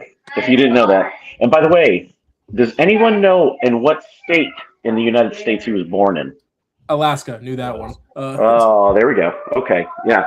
I thought it was going to trip you guys up. Yeah, Alaska. And by the way, he is the only goaltender currently still playing in the NHL that has 3 fights to his credit. 3 fights. Yeah. Wow. Okay. So I went back. I went back. I wanted to get some Okay. little bit of tidbits, but here's okay. So I think he's a top 10 goaltender in the world. Yep. I love the way he plays. He's a left-handed goalie. If we could trade for him tomorrow, I would.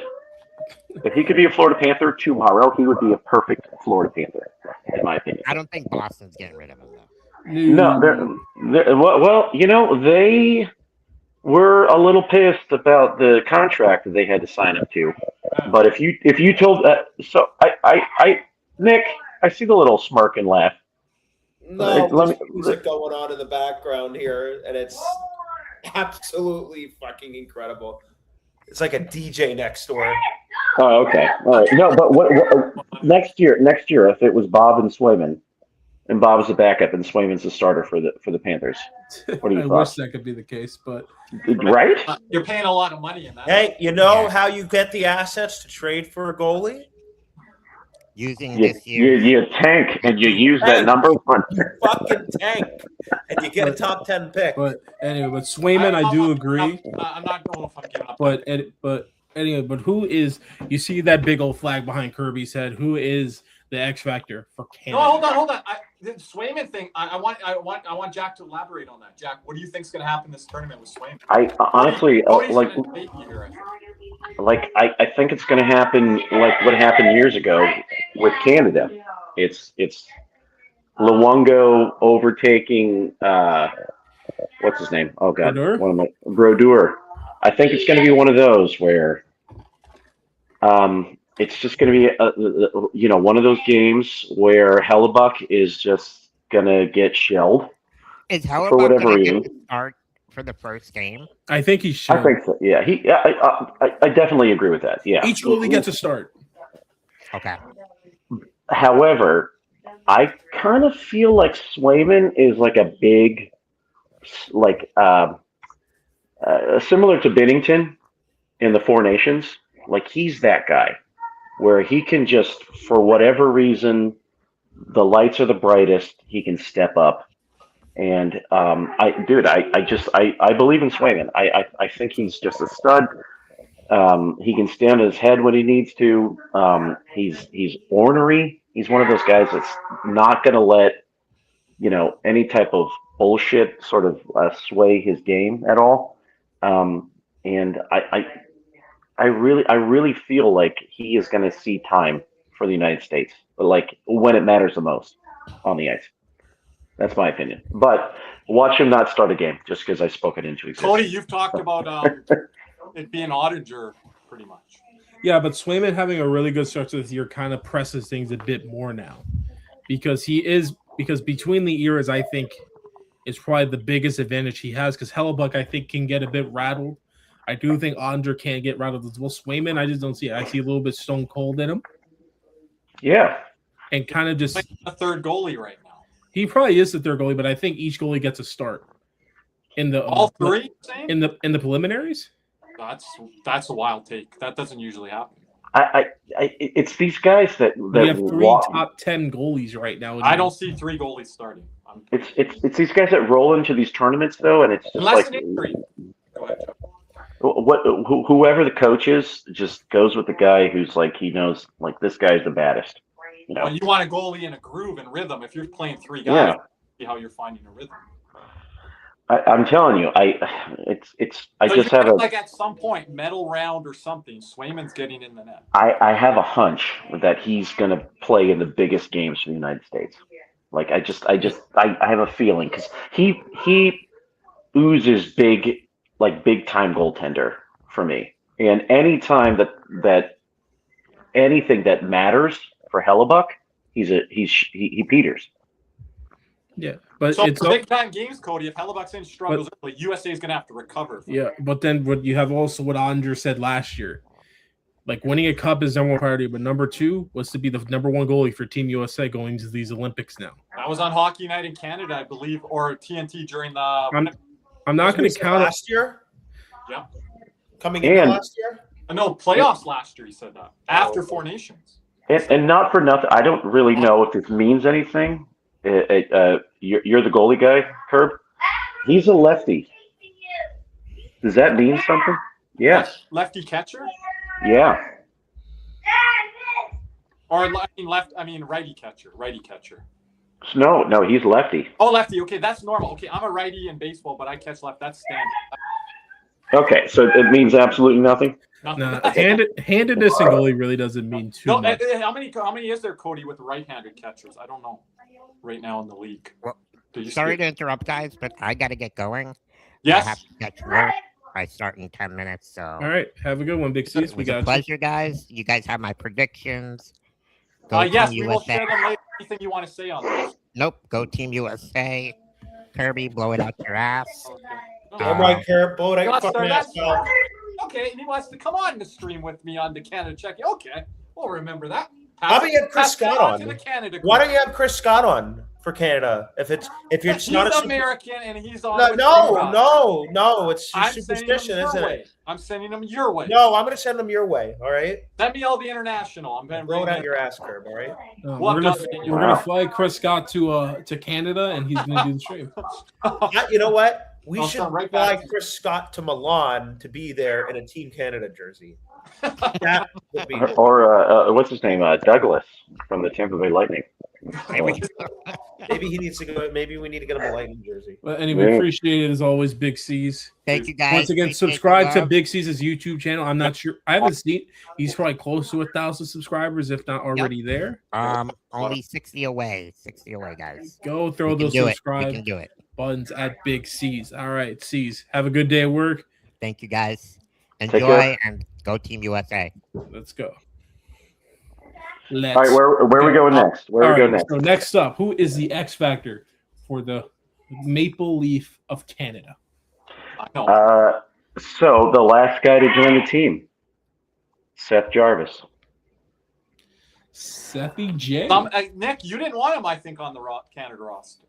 I don't care. I'm not a Canada fan, but look, I want him on there for performance. I think he's a good player. I like Travis Konechny last year.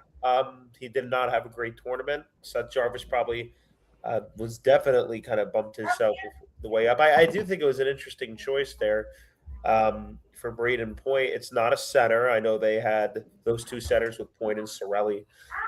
You take a look. Cirelli is replaced by Sam Bennett. Some people say it's a seamless fit. It's like two of the same player. I don't know. But anyway, you guys want some sort of deep trivia nostalgia on him?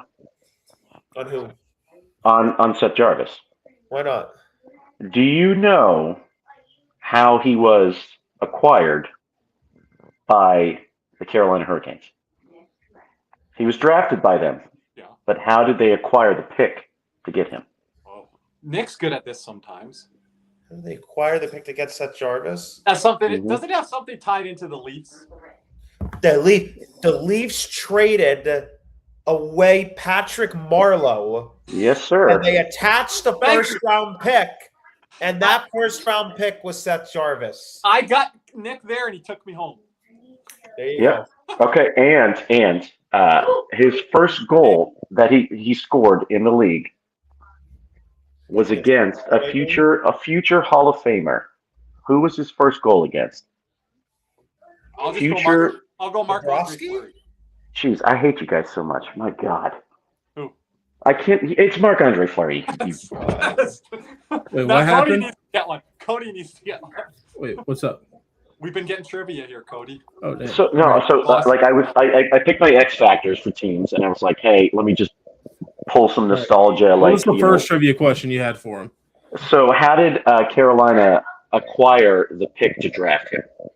Seth Jarvis? Yeah. Marleau trade. You guys, my God, I love. You just heard the other one, so you can't answer. Yeah, I know. I just heard the answer. I just heard Marc Andre Fleury. Oh, you can't. It was the first goal he ever scored. He scored was on the. No, he said future Hall of Famer. Nick said Bob. I said. Oh, he scored on Fleury to start. Then again, he probably started in the bubble year, but. No, but keep going ahead there. He's with Seth Jarvis. All right. I like the way I like his 200-foot game. He's good against the boards. Honestly, another guy. I picked a lot of guys that I feel like would be good Panthers. I love his game. He's feisty. He reminds me a little bit of. God, I don't even know if I want to go there, but I may have to. Who would you say, before I pick it out of my brain, who would you say that his game reminds you of on the Panthers? On the Panthers. Lusto. Yeah. Yes. Lusto with a lot more skill.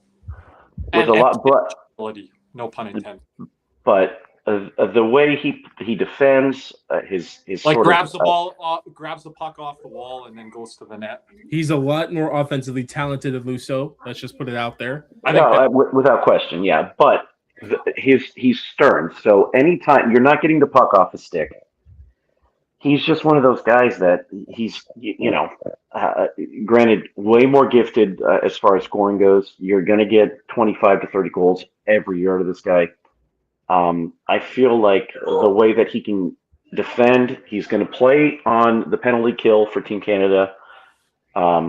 Just because, honestly, Rod Brindamore coaches all of his team to play on the penalty kill. That's just, that's a strength for Canada. It's like when they're down deficient a man, no worries, because they're going to be in a pretty solid position, in my opinion.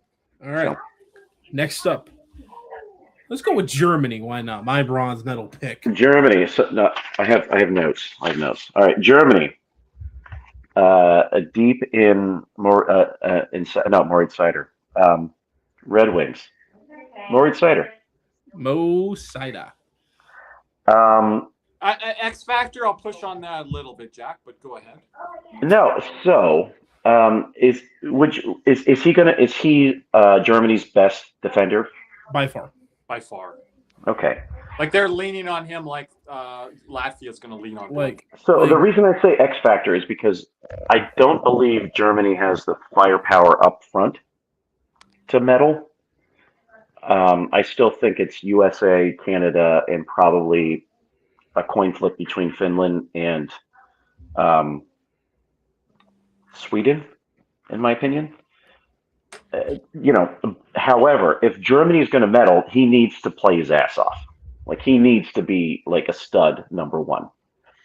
He needs to be all tournament team, you would argue. Like right there with Makar, right there with Quinn Hughes, if they're going to medal. So, and this is a good question for Cody, because I know you know defensemen. Darlene. Do you feel like after he won the Calder, has his game evolved to the point? It evolved more this year. Because he kind of fell off a little bit, right? I mean, yeah, because Detroit asked him to do everything. If you look at Detroit's D-core the last 2 to 3 years, it was putrid as hell. I mean, you're giving him Ben Sherratt. This was before Simone Edmondson even came. I mean, yeah, he was playing with Ben Sherratt, Mark Stahl, Justin Hall, Eric Gustafson. Like, you just sent him to hell. Like, and in a young guy like that, you need a veteran kind of lead you the way. And that's why I'm so high on bringing in, like, if I have a younger team, I'm really so high on bringing in these quote-unquote past their prime superstars, because they could show them the way and how to be a superstar. Like the Panthers with Yager. Right. Yeah, exactly. Detroit just did it with Patrick Kane, with Dylan Larkin, Lucas Raymond. Now you see them picking up now. Like, Nick's trying to talk, but he's muted. Oh, nope. All right. No, I wasn't talking. But you kind of need those like stars to kind of show him the way. And, Mo Seider needed that kind of development all on his own. Is Barkov the player he is now if he hadn't had Yager to kind of just it's all part of the development. Yeah. The reason I picked that, and it's a fair point, Kirby, like, is he really an X factor? No, but however, if Germany is going to medal, he needs to be the best player on the ice. Better than Draisaitl, better than Grubauer. Yes. Yeah, because go ahead. I'm not arguing. No, Cody, you're taking the words out of my mouth. Go ahead. Because Draisaitl at least has like Stützle and other guys going to pick up sides. Seider, it's just him, big ass gap, everybody else. Yep. So Jack's saying like that's the X factor because they live. I don't think he can carry them without Grubauer and Draisaitl. Like Finland wasn't going to get carried. I know, but last year. But they live. If Seider has a bad tournament, they don't have a chance in blue hell. Right. Yeah. And if he does, by the way, do you know how big this guy is? 6'4", I think 6'4". 6'5". Dude, 6'3". He's a moose. Holy crap! Panther. He was the target for the Panthers in 2019, but Detroit went way off the damn board and took him 5th. So, like, yeah, I was so pissed when that. That year. A righty defenseman. Yep. Another righty defenseman that goes high in the draft. I'll allow that one, but that's a big name. But next up, who is the X factor for our boy John Acosta's nation, as he likes to call Finland? Okay, Finland. Hold on. Flip back a little. Oh. Okay. Why do I feel like it's Anton? Henri Jokiharju. Henry Jokiharju. Oh, see, Yeah. We didn't even mention him, guys, on the rundown of the He lineup. was under the scratches. Was he? Wow. Yeah. So hear me out. Playing this one, minutes. Nick will love to hear this. Minutes deployment. Go ahead. So this guy's going to play both penalty kill and second power play. He plays for Boston. That's the reason I'm bringing him up. Familiar with him. No. Another right-handed shot. He's just one of those guys, smooth skater, knows where to put the puck. Boston acquired him from Buffalo in a trade, I think like 2 or 3 years ago. I like his game. He's just smooth. He doesn't put you in a position where you're going to fail. I'll put it that way. So, and if again, like I said earlier, guys, I wish that were Panthers. This dude would be on our second pairing tomorrow. Like, that's how highly I think of him. So, like as currently injured. What's that? As currently injured. No. I'm talking tomorrow. Like, he could play next to Seth Jones tomorrow. So you're dropping Mikkola down to the third pairing. Yep. Speaking of Finland. That's high. Mikkola and Kulikov on that board. Right there. I like the way he skates. I like the way he sees that the pairing game. scares me. I like What his pairing passing. scares you, Cody? Mikola Kulikov. Oh, I thought you were going to say Jokiharju and Jones. No, Mikola Kulikov. Okay. That's an elite, Nick, third pairing. I know, but that's... Yeah, I think Jokiharju Kulikov would be a damn good third pairing. But here's my issue. Those guys like to throw each other at the boards. Those two eat shit harder than any other defenseman I've ever seen. And again, another right-handed shot. So, Well, you could have the chance to play Mikkola with Jokiharju, and maybe in this tournament, you're saying right-handed shot, left, right? Yeah. So he's a right shot, by the way. I'm pretty sure. Those two will probably he'll flip-flop from like first pairing to second pairing. It'll be one of those. Him and Mikkola. So you see those guys as a pairing this tournament? Yeah, definitely, for sure. That's a one off the board, man. Oh. Well, so you gave me shit about Maurice. That's one extreme jack to the other. But anyway, thanks. So two defensemen so far, a forward and a goalie, Cody. All right, so he's filling out a whole lineup right now. Let's see. Moving on, I think we have Czechia on deck here? Sure. Raka Gudis. Oh, another guy. Hold on. Did Lex pay you off to say this? Did she do it right off? Imagine a Gudis Kulikov pairing. Lex is in my DMs. Dude, what round was Gudis drafted in, by the way, guys? Oof, that's a good question. That's what we're going to the far back machine here, guys. 6th? Undrafted. I'm going to say he's either later undrafted. I'm not sure. Undrafted. That's what I love about him. Self-made man. Signed him. Self-made man. And guess what? Right-handed shot. Hey Kirby. Love those right-handed shot defense. Which team signed him, Kirby? What, sorry? Which team signed him as an undrafted free agent? Did he play for them? The Tampa Bay Lightning. That's right. He did play for Tampa. He got a 3-year deal with Tampa, and then he played for Washington, and then I think Florida, and now he's there you go. Yeah. He went. You're up here. I was getting this. Are you pointing to the sponsors that way? I'm pointing to you. Yeah, that's you on my screen. You got me. You got it. So, no, he was Philly for a bit.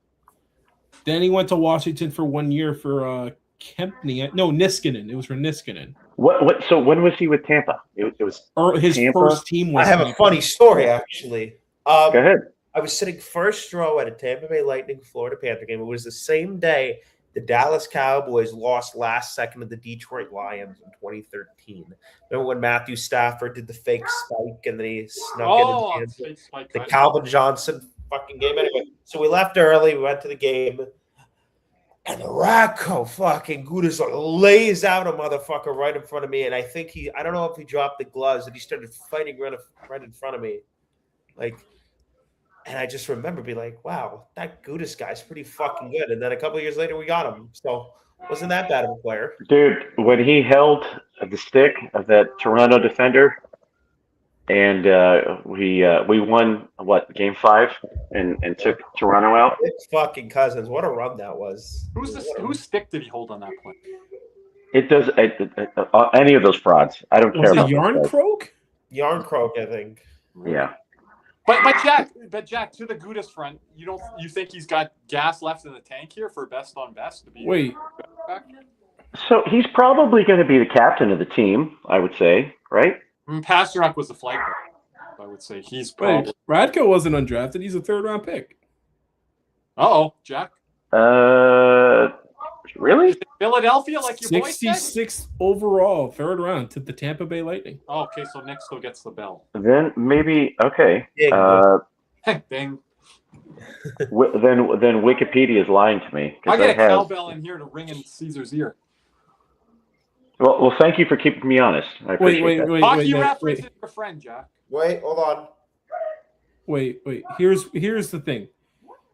He went undrafted in the 2009 draft, but then was drafted in 2010. So we're both right. Both right. Yeah. Okay. By Tampa. Didn't think we'd be talking about Radko Gudis this much on the podcast. But here we are. The deep trivia of Radko Gudis. Yeah, I gotta tell Nick to stop There's that. so many of them, Jose. How can I forget? Jose, Nick's guilty for it. Caesar's guilty for it long before I am. I'm guilty at times. Remember Christmas Eve? More than us recently. I miss the guy. I love him. Well, Radko Gudis landing UFA. So this is gonna be interesting. Yoki Haru, Gudis. This is gonna be interesting here. Who's the next? But the last country is. I'm actually blanking on the country. Sweden, isn't it? Sweden, yeah. Sweden. Gustav Forsling. I knew he was going to say it. I knew it. I saw it. Okay, I'm like, this one we can get into a bit. Our boy Aiden's not here today. Our girl Carly's not here today. Leaders of the Gustav Forsling fan club. We're sure on that fan club. So, Gustav Forsling. I mean, back-to-back Cup champion. I think he is a big leader. He beat the hell out of whoever his name was on the Lightning the other night.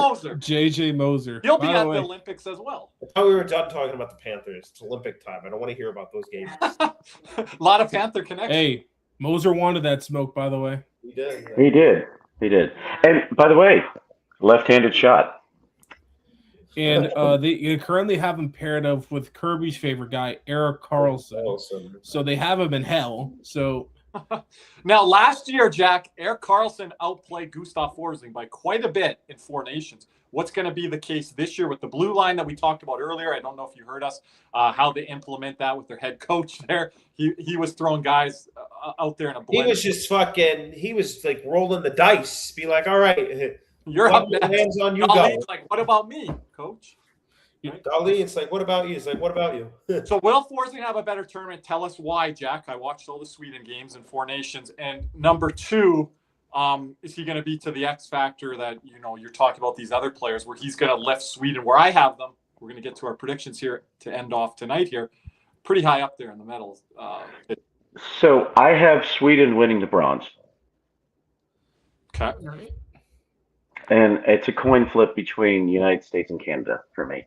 I think they're clearly the elite of the elite. But on the Forsling front, hockey's a game of skating. It's skating, and he can skate and skate and skate and skate and skate. We saw the other night he played 30 minutes in that Boston game, 30 minutes plus, right? Something like that. Mm-hmm. I appreciate his game. He has to play with Ekblad, who's been Ekblad for. Okay, yeah, Cody coming in this discussion. For a minute. No Panther talk. I feel like Forsling is he's gonna have that free roam where it's just like, hey, create a little bit. Like they're gonna give him that ability to be creative in this tournament. Skate. We know you're the best skater on the team.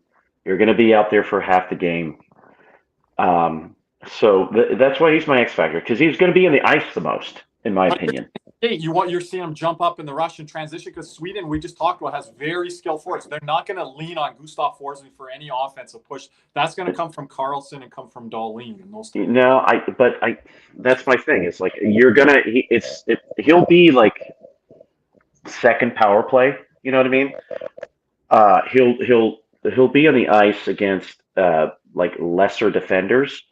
And I think he's going to be a product that's going to produce offense for this team. So you're predicting like he's going to grab a handful of points in this tournament? I do, yeah. I honestly, I think he'll have 5-6 points before it's all said and done. Nick, Cody. Hey, I agree. I mean, Forsling, Forsling understands when he's good and when he's bad. So I think for him, I don't think he's going to see the power play with Victor Hedman, Dahlin, Erik Karlsson, all three guys kind of ahead of him, and Rasmus Anderson too. There's 4 guys right there. I'm telling you, he's going to see power play 2 time. Write it down. That penalty box may be filled then, but but in terms of that, Forsling has got to be better on the defensive side of the puck. When Forsling's at his best, everything is in front of him. His stick is one of the best in the league when he's at his best. Agreed. He's got to manage the speed a bit better, and I don't know what Sweden's system is going to be, so I don't know if he'll pinch as often as he would in a Panther jersey. But I do see like how he could be the X factor because he is the second pair defenseman, and he's going to be the number 1 shutdown guy on that Sweden team. He's got a better shot than we give him credit for. That's the only offensive skill he's got. Is that a laser? He's got a laser. Yeah. Who was Cody? Who was that guy that we had years ago? Oh God, he played. Was it Boyle? What, Dan Boyle? The guy that just was Howitzers from like the blue line. The dude that just could. Oh, Garrison. Oh my God. Dude, like it's not to that level because that guy just wound up and did slap shots that would kill you. But Forsling's different. Like he has a deceptive shot. It's usually on net. I don't know. I just feel like he's going to be a difference maker offensively. Is Gustav Forsling? I know we're not getting to Panther talk. Is he your favorite Panther? My favorite Panther? Yeah. All time?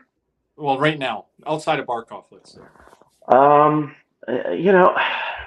Honestly, there's always going to be a soft spot in my heart for Ekblad. For Ekblad, you get on him.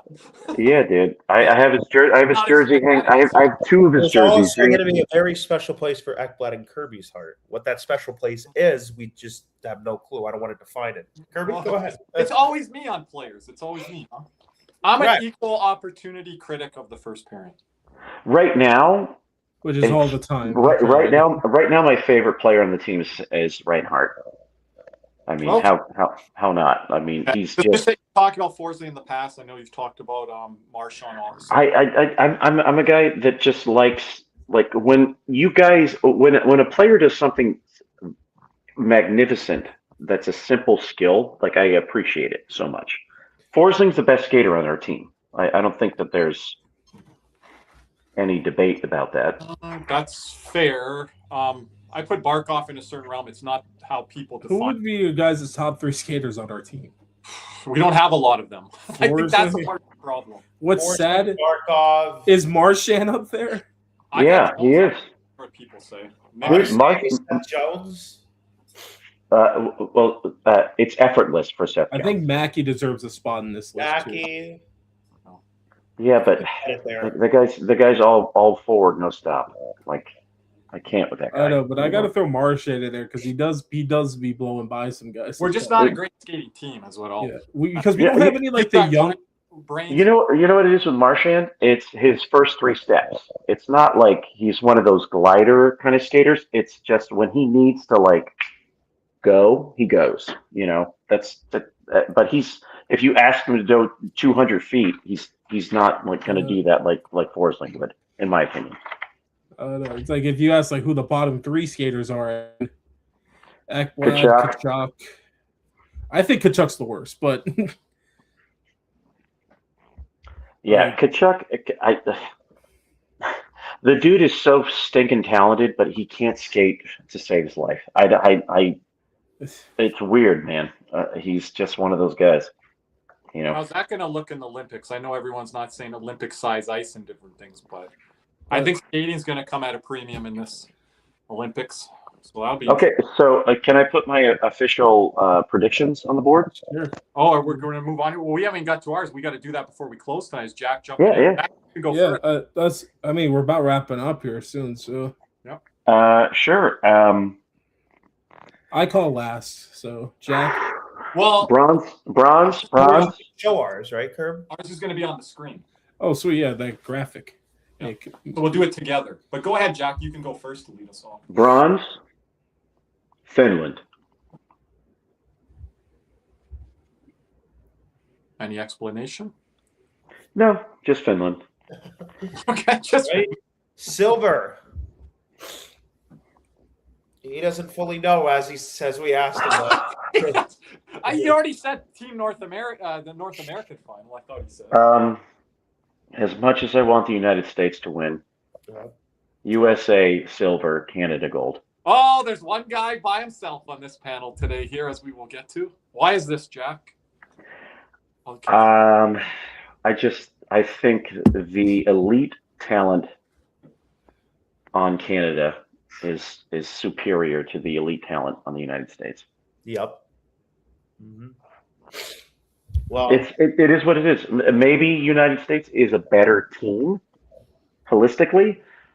I just, in a big moment where you need a goal and you have McDavid and Crosby, and it's just no. Canada wins gold again. I have said, and we're going to get our predictions here. Do we want to get to it here, gentlemen? Jack, you can hang us through it here. Sure. I've said it's not going to be a North American gold medal game, and I have stuck with that. Some of you have seen our predictions here. I'll take this off the screen. Sweden, really? Okay. Yeah, so go ahead, Nick. You want to go first? Yeah. Hold on a minute here. Just want to make sure something. Whoa, there you go. So my prediction is that Sweden is going to win bronze. We talked a little bit about their talent. You know, they got some of the best wingers, and that blue line is really deep. Got some, centers. They're talented centers. They're not slouches. They can definitely compete. They have close to as much talent and depth as anybody in the tournament behind USA and Canada. Also really good. And that's just a really good all-around solid roster. I think they'll be in the bronze. They'll come home with bronze. USA, for the reasons we mentioned earlier, I think that I can't bank on the Jack Hugheses and the Kyle Connors and the Austin Matthews of the world. And those are 3 key guys that we need to produce, and I don't trust it in them. Like, advantage in net is not nearly as big enough as it's been planned, as everybody has planned it to be, or everybody needs it to be. So I think that the talent for Canada and that the combination of us of the USA not being able to take advantage fully of the goaltending matchup, as well as the question marks on their talent up front, and that to me is why I picked Canada to go gold over the United States. So it's Canada gold, USA silver, Sweden finishes with bronze. If Jeremy Swayman's the goalie for the United States, they win gold. Putting it out there. We'll see. We will see. I'm going to add on Caesar since he's not here, and I don't want to speak for him, but I did talk to him a little bit before. We saw it in our production chat, guys, where he had 2 different scenarios. I feel for Caesar, this is more of a heart versus head. Nick, is that fair from what was going on? I mean, I'm going to be honest with you. I'm going to be rooting for the USA. Yeah. But same here. But taking the pick as you think it's going to be.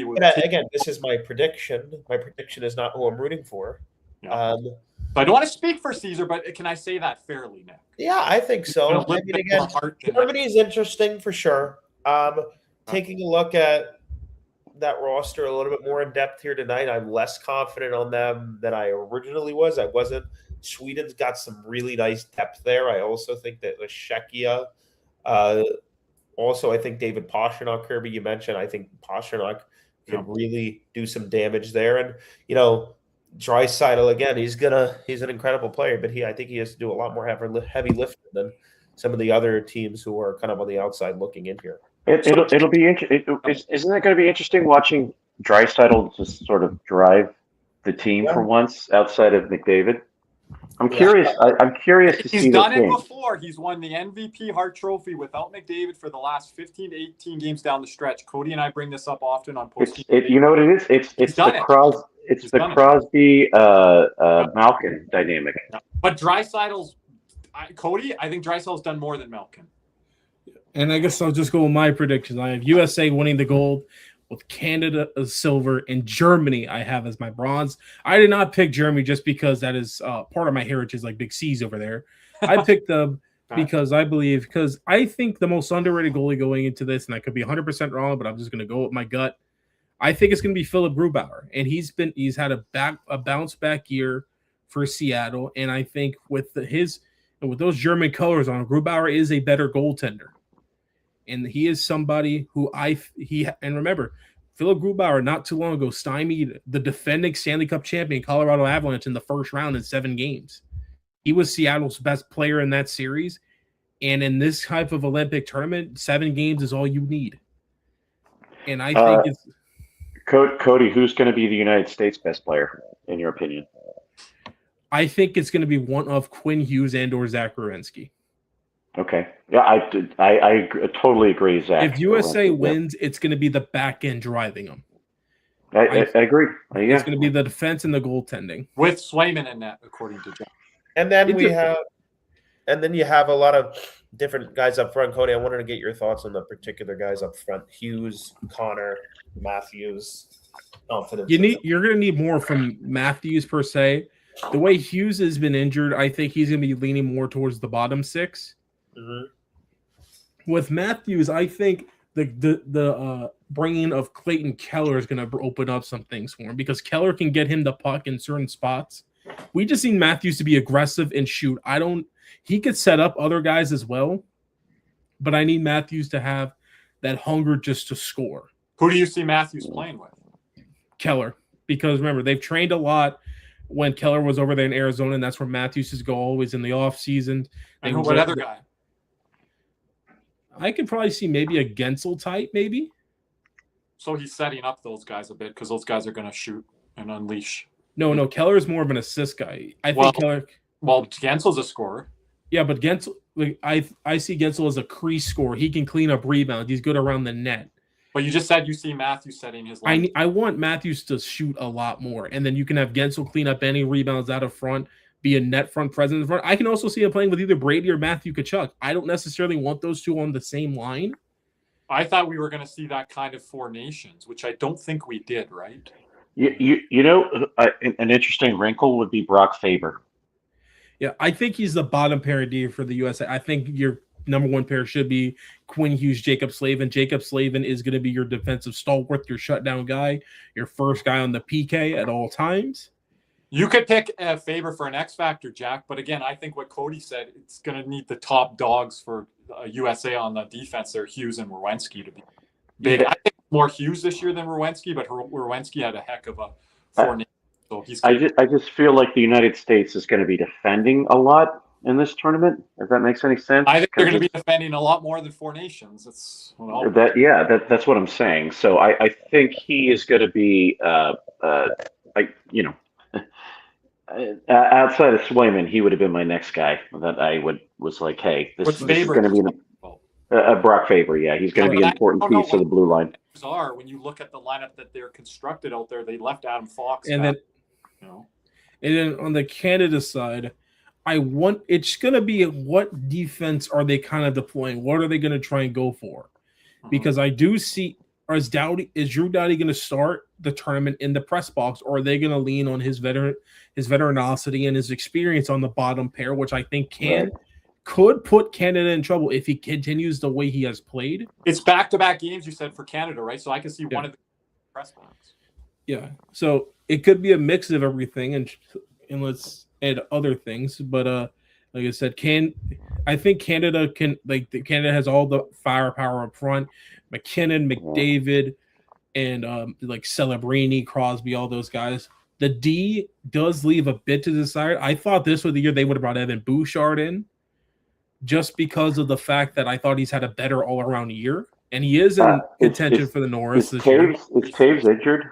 No, his wife is pregnant. I'm not sure if she's given birth yet. Oh, okay, right. So he's not going to be playing. I'm not sure. I don't know if she's given birth yet. I think he's playing. I don't know. I don't know. No, remember he was on record saying that if that he'll leave. That he will be at the birth of his child, even if he's missing the Olympics. There now is what I'm asking. I'm not sure. We can probably find that on X or something. But Cody, anything else on yours? I haven't got to mine. You know what? What's that, Cody? And then I got Germany winning bronze. I think this is going to be the Leon Draisaitl show. Cody, I'm not against that. Cody, any across the board, any big snub that you think from your top 3 teams that should be on the team? I'm not a big fan of Sweden, but I could see them making it. It's just the play style or whatever the case may be, and I do think that's a team that can become rattled. That's my thing with Finland. I feel like they're just a well-oiled machine that they just kind of will their way to a medal. You know, if I were to see like Germany upsetting Sweden or something, Cody, in the quarter. I just have that feeling because I like Draisaitl, I like Sider. If I were to have another team in bronze, I would probably put Czechia there. Interesting, nice, yeah. Rack of good is. I'll just mention mine, and I want to say Caesar. He can talk about his more on the stream with Nick with our live stream. Again, we're going to be live for Canada, Czechia, and then I'll be live for that. And Nick's going to be leading the USA Latvia game. So back to back, and then we'll probably do a post game that evening. That is on Thursday. USA, I think there's a matchup there to be had with maybe Czechia. Really wanted to lean maybe USA losing that game, but what Cody talked about the experience, I think if they're disappointed to not be in a gold medal game, they're going to want to play very hard for that bronze, not like in the past with the teams that we saw in '98, kind of pack it in, things that happened there in Japan. You can look that up, Google that. I think there's a pride factor there, and I think a big part of that is Matthew Tkachuk. So any medal they're playing for, guys, hey, this is not the color we wanted to play for, but we're going to go out there and compete. And that's what I was saying earlier in this. I think the expectation value of Canada, the expectation value of America, there is a divergence there. And I think if they're in a bronze medal game, they're going to compete hard. If you play a Finland, you play a Czechia, if you play a Germany, like you're seeing on screen here, that's going to be a battle. That's going to be a war. USA is more talented than Germany, but Leon Draisaitl is out there trying to bring home a medal for Germany, right? Czechia, I think in net and what they have up front with Pastrnak, that would be a heck of a bronze medal game. So Finland, never sleep on Finland. I know Barkov is out. I could easily see, Jack, a USA-Finland bronze medal game. I think might be the country. I agree. Yeah. Disparaged here, right? But they got to put it all together, which they didn't do in Four Nations. Speaking of a team that didn't put it all together, Sweden, horrible Four Nations tournament. Like I said, their best game was against Canada, and it went downhill from there. Coaching has to be better. Defensive play has to be better.